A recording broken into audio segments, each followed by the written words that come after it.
let's roll into these top 25. So who wants to go first? We can go alphabetical. That's how I have them set up. Let's do it. I can reveal mine first. Yeah, I'll just start off with, as always, vote T25sports.com. Yes, of course. Share your ballots. We share ours. We have friends and family that share theirs, and it all goes in like one mega top 25. And it's pretty fun to see how other people vote and then to see what the consensus looks like. So with that being said, Jack, we can start with yours. Sure. And yeah. Is there any way to get it up over there too? I will pull it up right here. So my top 25 is on the screen. Biggest moves for me is Clemson drops completely out after 3 weeks where I feel like they didn't look great. I just decided to bite the bullet and drop them out completely. South Carolina loses a big game to Vandy. They drop from in the 15-16 range to completely out. Pray for Lenore Sellers. I hope he's diagnosed with a concussion, so we don't even know if he's going to play next week either. I would expect not, but you just never really know. Big risers. Vandy jumps in. I believe they're at 20. 21, right in that range. So shout out to them. They got a huge win. NC State jumps in. They've been looking very good. Hollywood Smothers at running back has been fantastic for them, as well as their quarterback, C.J. Bailey, has looked great as well. He is in a buy or sell on Technical Fowl stock market later, so we'll get to him later. But yeah, A&M jumps into the top 10. Huge win for them. Possibly a bit more of a contentious thing for me. I've Notre Dame ranked 15. Maybe a little high. They're 0-2. I get that. But they've lost 2 close games to what I think are 2 good teams. And watching them last night, I think they took a big step on the offensive line from week 1. That looked better. The offense looked really good. They have some questions defensively. But that run game, Price and Love are fantastic. I've loved what I've seen from C.J. Carr. I still think they're a top 25 team. Questions, concerns, comments, disagreements, agreements? I mean, I do not have Notre Dame ranked. Sure. And that's like a challenging, hold on, I'll figure out that later. We got 3 TVs now, and one of them is doing something goofy, but I'll fix it in a minute. I don't have Notre Dame ranked. It is a tough team to deal with because they have 2 losses by combined 4 points to 2 now top 10 teams, right? I mean, Miami and A&M are both top 10 according to the AP. And so you can say, oh, this could be, I mean, they could have played the 6th and 3rd best team in the country. They might be the 8th best team in the country. But they just haven't won, and so it's really hard to defend ranking them right now. That's kind of my biggest qualm. I don't know. I know that you have Vanderbilt at 21. You weren't as high in South Carolina. I don't remember. You had them ranked at 15 last week. I thought Vanderbilt looked incredible. Sure. I do know that they didn't have Lenore Sellers. South Carolina did not, which hurt them. But I'll also say that Lenore Sellers wasn't playing defense, and Vanderbilt dropped 31 in Williams-Brice Stadium. Yeah. So I thought Vanderbilt looked really good. Which my counter to that is South Carolina turned the ball over 4 times and didn't get it on 4th down twice. I think we'll save that argument for Sanders' top 25. Yeah, okay. We can talk about that later. Cool. Notre Dame is the first 0-2 team to be ranked since 1988. I also don't have them ranked. I think it's I agree with you, though. They lose at the end of 2 games just barely. It just depends on like what your logic is for your rankings, because they're not any further than 30 for me, and they very well will jump back up into the rankings at some point. But I do think like merit based, they don't deserve to be ranked. Fair. Because they are 0-2. Like I think you're welcome for some people to rank them maybe around like 25. I see like 15 for me. That more feels like I think eventually they'll get up to 15 and they're eventually the 15th best team in the nation. And they might be that right now. But I just don't think that they've earned 15th best in the nation. 15th in a power ranking, I'm all for. But I don't see 15 if your rankings are merit-based, which with that ranking, it looks more power-rated based. Yeah, I try and thread the needle of doing a bit of both, which makes it tough. Basically, I ended up almost flipping A&M and Notre Dame from where I had them. Notre Dame drops. Yeah. They were at 8. They dropped 7 spots. A&M was a little higher. I think they were like 13th last week, 12, yeah. And they move up a little bit. But, yeah, I agree. That's pretty contentious. It's a little hot. You gotta push the A&M beat a really good team agenda. Sure. Which I'm fine I with that. believe A&M beat a good team. No, I think we all. I also. I think we all do. I think I we all hope think so. that. No, I mean you can dog on the win, whatever. And then Tucker makes the point that Notre Dame has looked more impressive in their losses than teams like Texas or Penn State, but that still comes down to like Texas and Penn State are They've winning. got the job Yeah, done. they've won so. those games against lesser Well, opponents. Texas has a loss and didn't look very impressive in their loss. Yeah. On to the next, on to Yeah. JP's. JP. I made it through the firing squad without too much rebuttal, too much backlash. So Yeah, I'll given take how that. JP was reacting to my ballot well, yeah, in our group yours chat, doesn't I'm nervous. deserve the backlash. that I'm I nervous appreciate for it. mine. for what's coming. I think that's the goal each week is just not have the worst ballot and you survive. So and I Well, did I would agree. That is what AP voters should be going for now at this point, given how the last week went with Sure. the AP. I haven't, and I mean, was I talking to you about this yesterday? I Yeah. think I was. And it's a slight tangent, but we're doing our ballots, the AP ballots. I think AP voters are catching too much crap right now because they have a very tough job. Well, then they shouldn't be in that role. But I don't know who you want to be in that role. So these are people who are involved in their programs, right? These are beat writers for their teams, which means that they are around football. But the hard part is finding people who are just going to sit at home. Like, You could find 60 people. It's 60 people in a world with 8 billion people. It's 60 people in a sport where the most watched game is getting 5 million views a weekend. Like, 60 people can watch all of the games. My biggest problem with it is like, and this was a huge part of Josh Pate's point. This influences the postseason. I agree. These rankings influence the and postseason. college game day and It influences college game day, which influences campuses TV slots. and media Yeah. deals. This influences so much that if someone won't even take the time of day, they don't even, like last week, they just didn't realize South Florida beat Florida and we're going to move Florida up 2 spots in a loss. the bare minimum is like go look at the scores from yesterday and at least make sure you're right there. I don't think you need to spend 5 hours watching all the teams. I don't. I right. spend I don't either. It's not really I possible. spend Like an hour watching sure.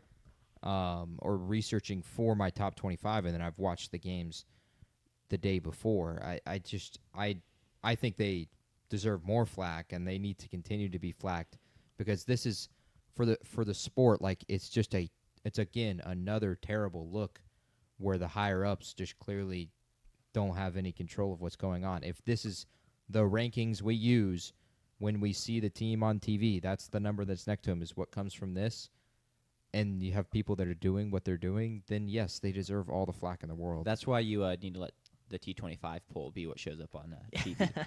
My biggest thing, just real quick about last week, is just the lack of owning up to it, that you make a mistake and be like, oh, it's not a big deal. Yeah.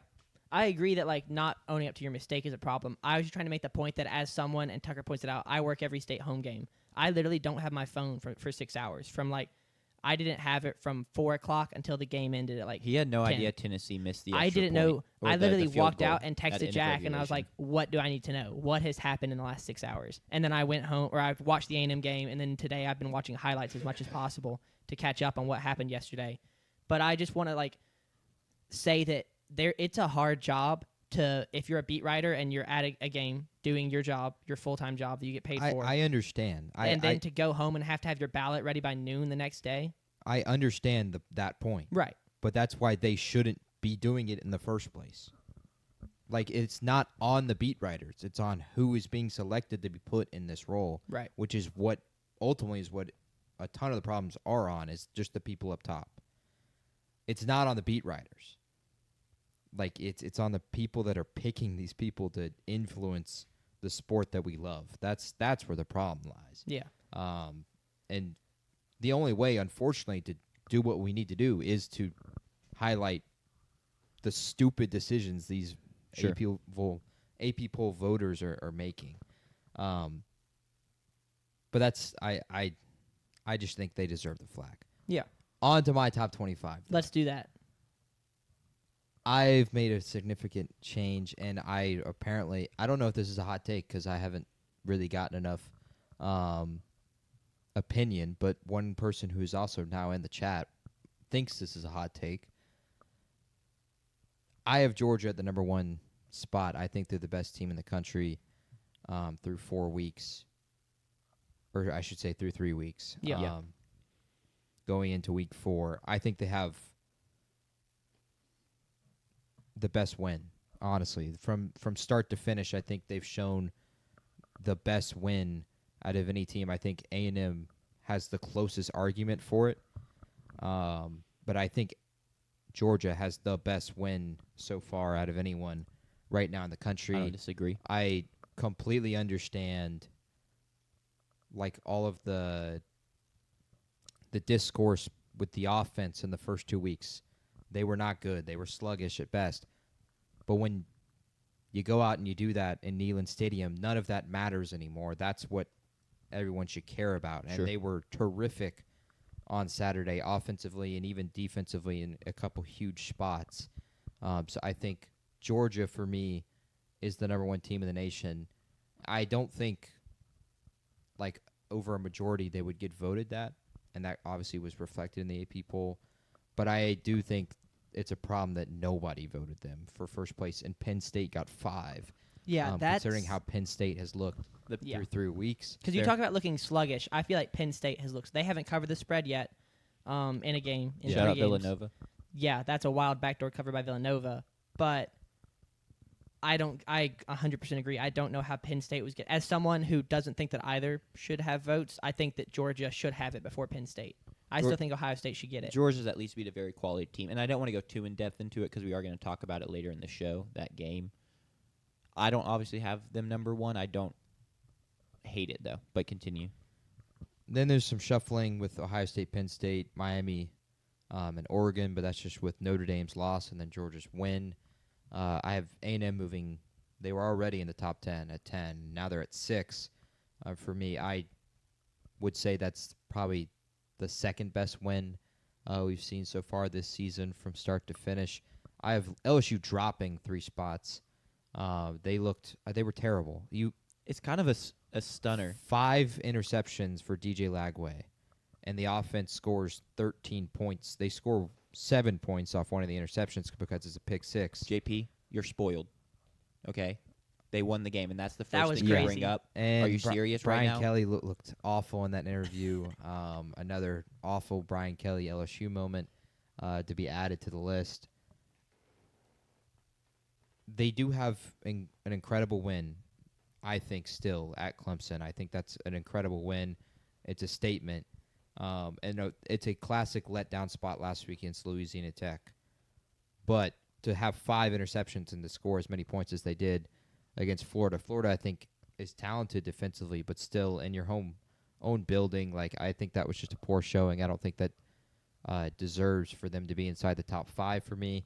I have Texas dropping 2 spots as well to 9, and then Utah and Georgia Tech elevate because of the losses for Clemson, Notre Dame, and South Carolina, so they are at 10 and 11.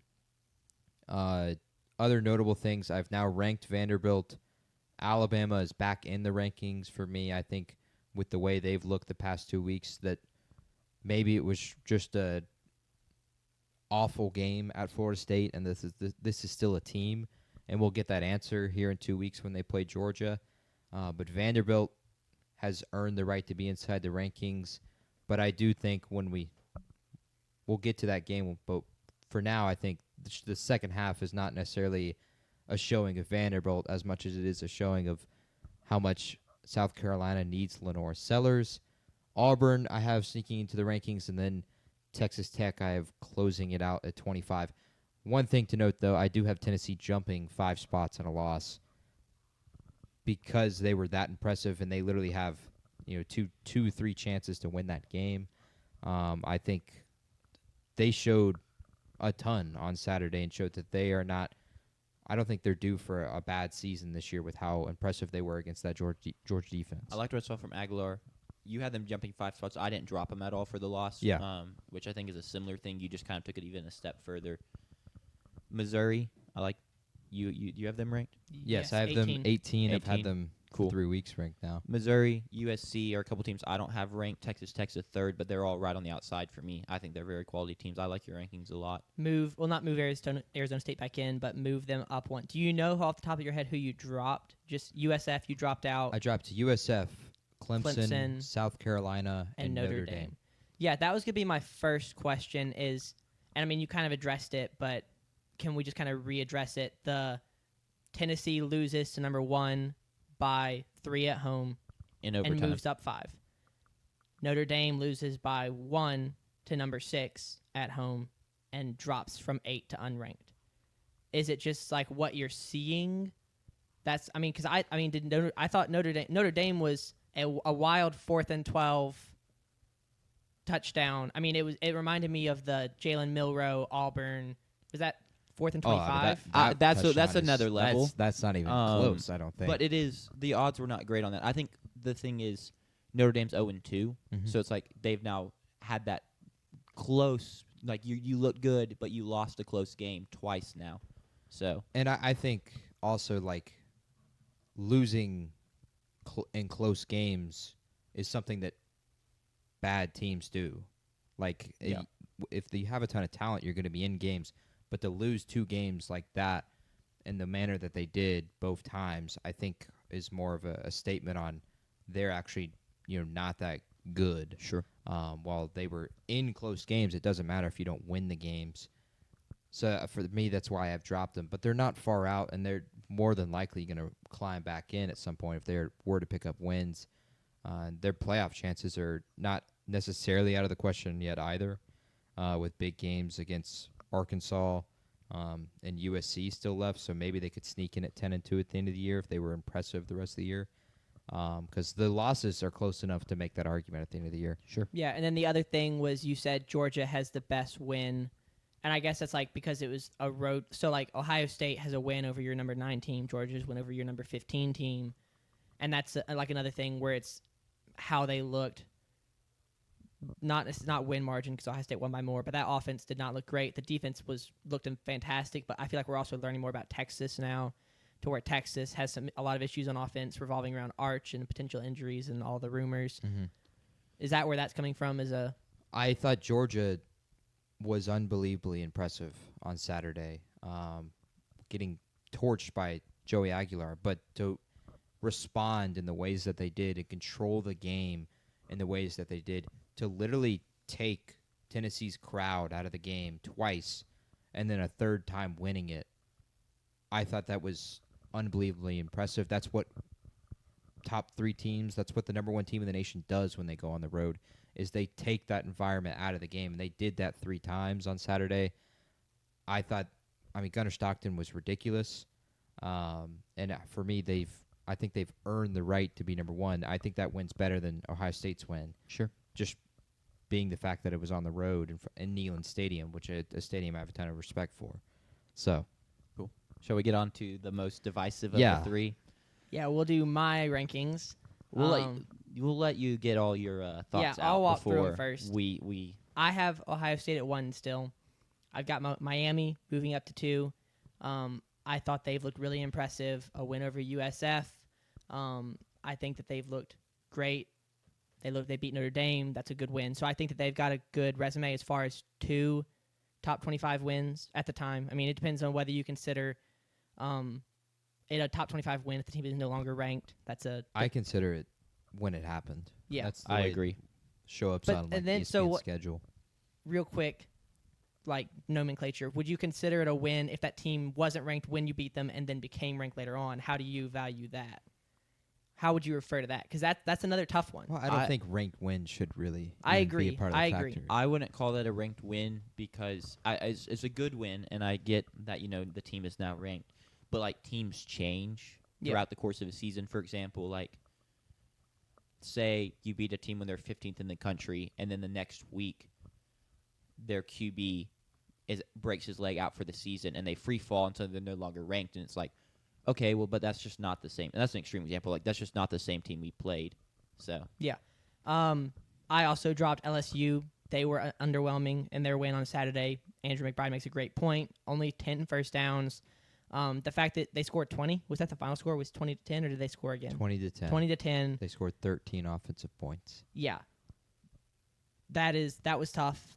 But the team that I've got at 5, Oklahoma. Oklahoma is the team that has, like, surprised me every week of, like, I think I know what they are, and then they impress me again and again, and they have done that every week over the past 3 weeks. That's why I've got them at 5. Florida State at 6. Georgia Tech at 7. Georgia Tech beats Clemson. I believe that is their second P4 win. Yes. They looked very impressive against Clemson. They hit that game winner. We'll get into that game a lot more in the future. I've got Vanderbilt at 8. Vanderbilt beat South Carolina in Williams-Brice Stadium. I know they did not have Lenore Sellers. The offense looked very good. Diego Pavia looked very good. And the way that they came into that game, after the first play from scrimmage was a tackle for loss. I didn't get to watch the game live because I had work. I was watching the highlights. First play from scrimmage is a tackle for loss. They get the running back behind the line of scrimmage, and the crowd goes crazy. And I was like, it felt like one of those moments where you realize that the team that's like been talking all the trash, like Vanderbilt has, is going to come in and get blown out of the water. Almost like USF Miami, where it's like this team is going to come in, and the home field advantage is going to be too much, and the home crowd is going to take them out of the game. And it didn't happen. And Vanderbilt just kind of like silenced South Carolina and dropped 31 on them at home. That impressed me a lot. I dropped Oregon a little bit just because A&M, Vanderbilt, and Georgia Tech all won teams over opponents I value higher than any of Georgia's wins. Texas drops a little bit, struggled against UTEP, I think. Arch Manning's stat line was bad. They won like 27-10, something like that. I'm not off the top of my head, I'm not positive, but it was not a great game by them. Ole Miss moves up. Mississippi State moves up. Indiana, Texas Tech, these are all teams that just beat up on poor opponents. And then California and UNLV both come in, crack my top 25. Tucker, the UNLV ranking is the ranking where I got to the end and wasn't sure who to put. And UNLV is the team I picked to be my G5 team in the playoffs. And so I gave them 25. That's crazy reasoning. Diabolical. That's insane reasoning. It's, That's bad. All right, break it down. For someone that's put such a big emphasis on resume being what matters, and as soon as the first week kicks off, all the preseason hype and talent and whatnot goes out the window. To have UNLV be ranked is just kind of insane. Yeah, we're missing out on a ton of great options like Auburn, Tennessee. I can understand arguments for Tulane. You have Washington ranked. It's just Alabama. Well, if he's all about resume, I guess I get that one not being there. But like Auburn winning one at Baylor, Yep. undeniably a better win than anything UNLV has. So Is it- that one I may disagree with more than the Vandy one, which I really don't want to get into the Vandy one too much because I think we're going to get into it during the preview. But South Carolina, I talked about it all off season, and even like first couple weeks, is like I think they're Lenore Sellers is what that team is, and he goes down, and the offense can't function, and so you say the Vanderbilt offense looked really good, but South Carolina just kept turning the football over. Well, they were turning it on over downs. before Lenore's got hurt. Lenore's had an interception on the second drive of the game. In the second half, South Carolina went punt, turnover on downs, fumble. Punt, or is it interception? Interception. Yeah. That was the second half. So, like, congrats is a big win for Vandy. I ranked Vandy. I don't get them being at 8. I don't get them being over someone like A&M, for example. I'm an Aggie, I guess, but I just think that's very, very high. Over A&M is diabolical. I think for me, putting Vanderbilt at 8 means like you locked into having to put Georgia at 1 because that's the same argument there of super impressive on the road in front of the hostile crowd. Georgia got punched in the mouth to start that game. They're down 21-7. Well, they were down 7-0. They answered. They were down 21-7. They answer. They're down again. They answer. They're on their knees, about to lose the game, and they get a break, and they answer and win in overtime. I think that means I feel like you have to put Georgia at number 1. That's Vanderbilt's first SEC opener win since 2011. Not that has anything to do with these rankings, but, like, this is going to get blown out of the water. And rankings shouldn't be predictive, but, like, Vanderbilt 8 is going to get blown out of the water. and their resume is not even like. It's not better than, 17 other teams. Personally, Sure. I mean, yeah, that is true. The head coach of the Virginia Tech game was a blowout on the road, but that head coach just got fired, so Just that kind of makes that win irrelevant. Got blown out by they got blown out by Old Dominion. Yeah, and then I'll say to Tucker asking about Cal and Andrew McBride asking about Washington, I think that both those teams have something special at the most important position in football, JKS and then Damon Williams. Both have looked really good through the first 3 games, so that's where I've got that's why I have both those teams ranked. Andrew McBride is a big Georgia hater, is what I'm learning currently. That is kind of wild. I mean, I understand. I hate Georgia too, but Respect where respect's due. that's not that bad of an argument as Vanderbilt at 8, personally. And Georgia Tech inside the top 10, I can kind of see it, but my problem is you didn't have them ranked last week. Yeah. And But they were. I win- said last week. it's a win over your 15th ranked team last week. And you've been critical of Clemson more than I think anyone here. Sure. Honestly. And to win that game on a fire drill field goal where Clemson throws away points numerous times throughout the game, to be 7th in the country with that win, and a win over Colorado, who just lost to Houston. Well, let's not dog on yeah, Houston. Houston may be that team. They've got a future Heisman winner in Connor Wiegman. I think, but if you remember, I literally said last week, I was like, Georgia Tech is the team. And I actually think Vanderbilt has a better win than Georgia Tech. Honestly. I would agree. Sure. And so why is Vanderbilt not over Georgia Tech? Because, yeah, Nah, I'll give you some reprieve on that one. That's a little bit, splitting hairs, spot to spot. But Georgia Tech was a team I said last week, if they got the win, I was going to move them up a lot. I made that clear. I was like, they're sitting right there on the outside looking in. I didn't rank them because there were a lot of other teams that I thought I deserved to be ranked ahead of them. But I had said, this is the week where they can prove it to me. And they did that. sure. And Haynes, I was very low on Georgia Tech coming into the season. I don't remember if y'all. I was like, I don't get the ACC championship hype. I don't get any of the hype because we talked about how the team kind of felt like they were at a ceiling, and like I felt like they were like the Vanderbilt of the ACC with a quarterback who might not have a high enough ceiling to lead his team to the big wins, and he did that. And then Diego Pavia did that at the same time, which is why I kind of moved both of them up. It's like seeing both of those quarterbacks that I was low on prove me wrong. I was trying to give them the respect I felt like I had been keeping away from them all off season. I understand that. Through the first 3 weeks. I will, first 2 I'll weeks. say your Bible PFF did give Diego Pavia like a 50 game Oh, he probably grade. had so many turnover-worthy plays that turned into touchdowns. Did you see his lateral where it wasn't? He literally just turned and overhand threw the ball. Yeah. I think Cole. Well, I don't want to talk about. I want to say this. I all think the- I think we're pretty done with the rankings. I don't wanna Any- talk any too much last 'cause I wanna remarks, and talk we about can the move on actual to the state games. preview. Oh, well said, Tucker. Yeah, And Tucker, it will is- be a reoccurring theme. It happens every week. It's all a bit. It's all a bit, guys. I feel good though because it's not on me. Which I've been kind of tame so far. Last year, and I think even the year prior, I was definitely the one that got a lot of these flames thrown at for my rankings. very The true. pendulum will swing at some point, I'm sure, to one of the two of us. Absolutely. But yeah, that can kind of conclude that. Let's Sure. get into the games.